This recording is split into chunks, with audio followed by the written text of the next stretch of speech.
When I was going to my old middle school, it was very difficult for me to keep up with the bells, and I felt like more of a number in a classroom rather than an actual student.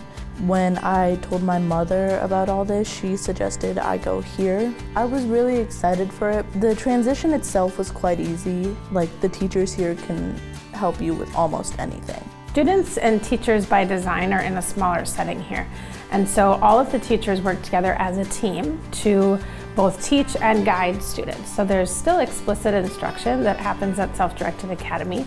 And then there's also times where students are making decisions for their own learning or exploring a topic of interest, and they might connect with one or more teacher to help them do that. The thing that works for our students is that their passions become real, and then they're connected to the community. So if the students are really into, say, bread making, then we come up with ways to go out into the community, and we got to see real passion in action.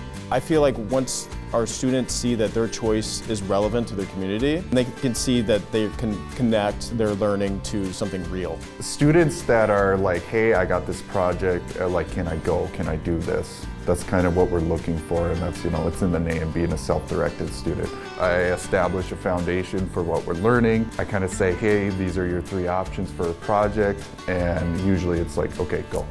I've been able to make a lot of friends, feel more confident in myself, and be able to be myself and learn more than in a traditional middle school or elementary school. Self-Directed Academy offers an innovative way for students to learn and also a collaborative way for teachers to work together. Yes, we're learning in projects, yes, we're learning through adaptive online education, but we're also learning through experience and community interaction.